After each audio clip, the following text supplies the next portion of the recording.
Actor Jon Voight went on Fox News to discuss Donald Trump, and the segment got very, very weird. So you supported Donald Trump early, Jon Voight. Yep. You said there's two reasons. One, you liked the fact that he had clarity and he fought. Right. Fought back. What was the second reason? Well, there were several things in there, but one of the things that separated him from all the rest was the fact that he had enough money to run his campaign, and he didn't have to seek huge amounts of funds for his reelection to keep somebody in his pocket so he could always have that cash to run on. Now, this area is a very tough one for people who are in politics. It should be looked at. It should be repaired, because it's gone way beyond what it should.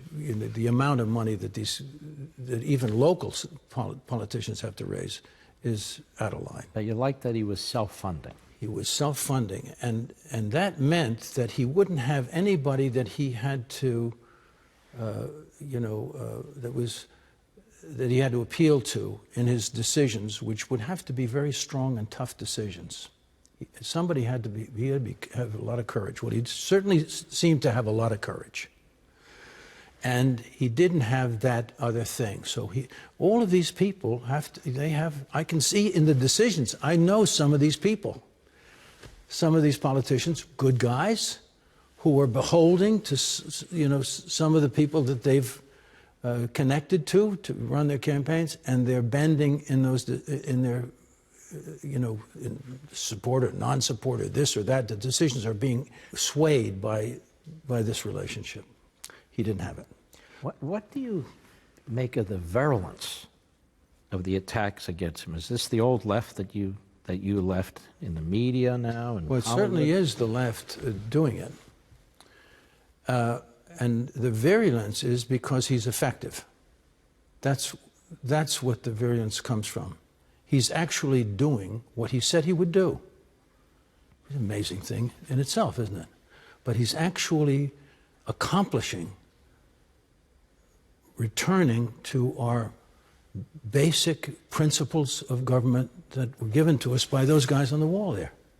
This conservative, a woman, actress, very good one. And I said, so what do you think about our man? And she just did this.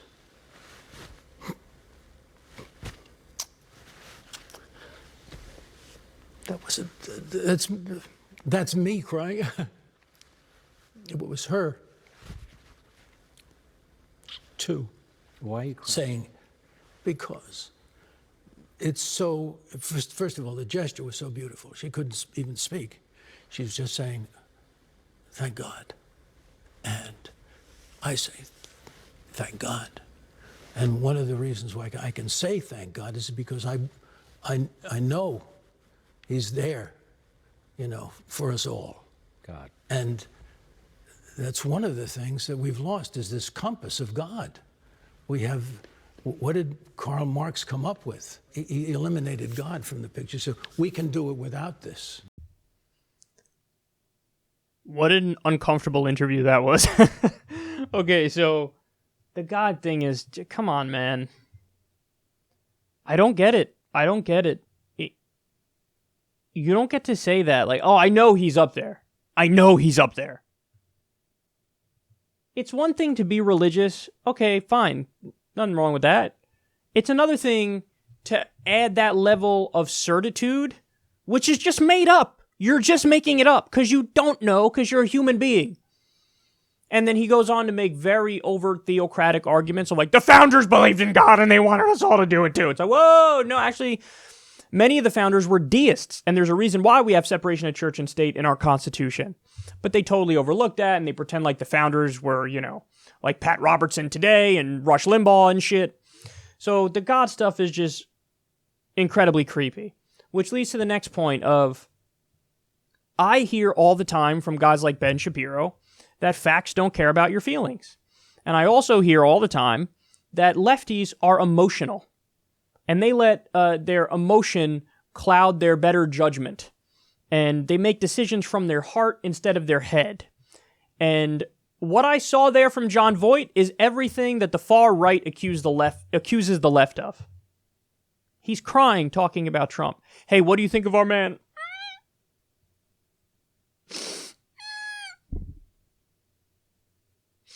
I would talk, but I can't, thank God.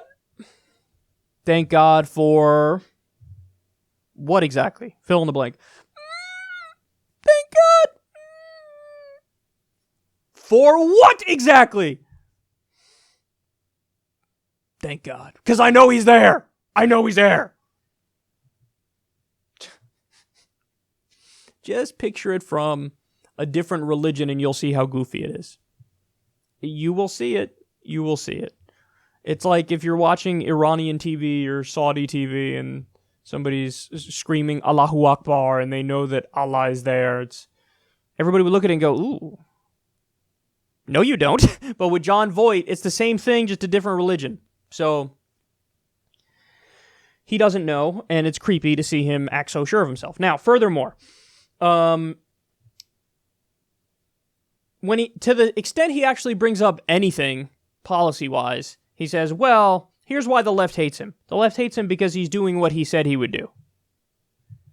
Now, that's as specific as he gets, and he's not even bringing up policy, but that's not true either. John, on the campaign trail, Trump said repeatedly, what are we doing in Afghanistan? We need to get out of Afghanistan and rebuild our own country. Have we gotten out of Afghanistan? No. In fact, he's kept us there longer, and he's increased troop levels there. Have we done a big infrastructure bill? No.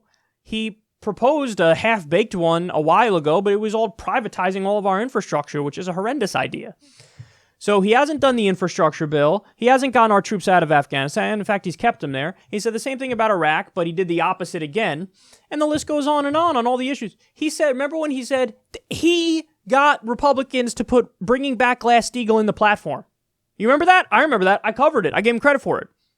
Has he said anything about that since he got elected? No, of course not. He said get rid of the carried interest loophole. Did he get rid of that? No, of course not.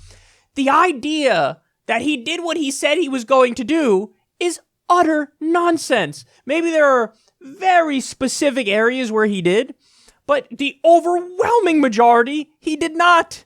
He did not at all.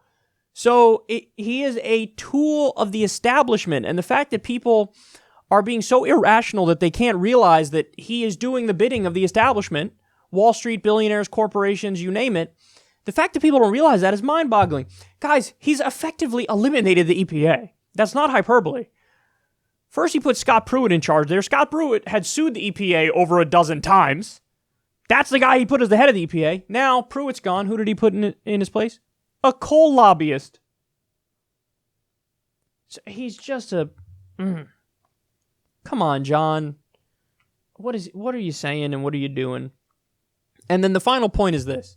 Listen, I actually, at the beginning of what he was saying, I sympathized a little bit because he was saying, oh my God, the reason why, one of the main reasons why I love Trump is because Trump was self-funding and, you know, that allows him to escape the corrupting influence of big money. So I'm listening to it and I go, okay, yes, that's an understandable thing for somebody to say as to why they thought it would make sense to support Trump. Here's the problem with it though, John. It's not true. That's not true. He didn't actually self-finance his campaign. And furthermore, Trump, during the primary, attacked Jeb Bush for raising money from this big money guy who would, you know, basically bundle money from all different big money sources, and then he would fund Jeb Bush. Well, as soon as Trump got through the primary and he got to the general, he had ripped Jeb Bush for being a puppet to this donor. Soon as Trump got to the general, he's like, okay, that guy's now going to work for me. So, again, goes right back on everything he said because that's how Trump is. He has no principles, he has no beliefs, so he'll just flip-flop on a daily basis, doesn't even care. And then on top of that, the whole, like, I'm self-funding my campaign, on top of not being true, there was a giant expose that we covered on this show, and I was mad that other outlets didn't pick it up, but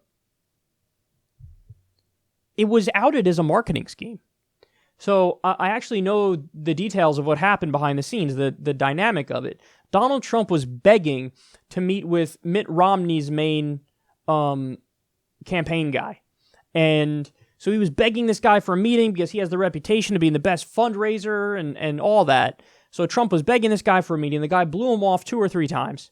Finally, Trump asked like a 4th time. The guy was like, okay, I'll meet with you. Now, this guy in his head is going, Donald fucking Trump is a joke. I'm not going to work with Donald Trump. I don't even think he's going to run for president. So he meets with this guy. Trump tells him, I am thinking of running for president. Will you work for me?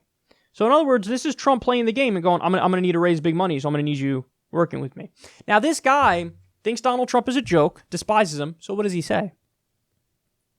In the meeting, he and this is all detail. I think it was Politico who wrote it, but I'm not sure. Don't quote me on that. There was an old story. We covered it on Secular Talk. If you can find it, good luck, but you'll see all the details of the story.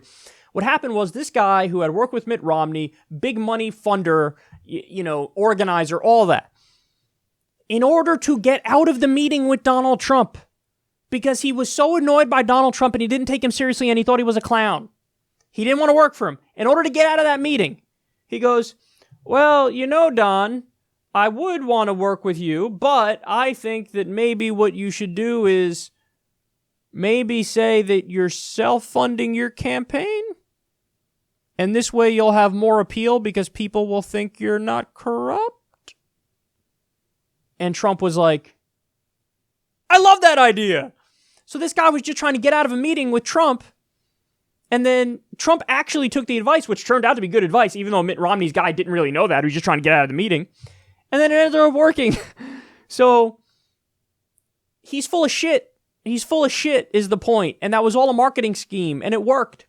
But now the thing that annoys me is a lot of the people who were on Team Trump have now realized, oh shit, I've been had. I was wrong, but I can grow and learn from it. But there are some guys like Jon Voight who are just silly and they're in a cult. And they cry when somebody brings up Trump. And that's just sad. It really doesn't speak well of your intelligence if at this late date you can't piece it together that you've been had. But then again, he's rich as fuck. So he's got plenty of money. He's fine. But, if you're a working class person and you went for Trump, you've definitely been had.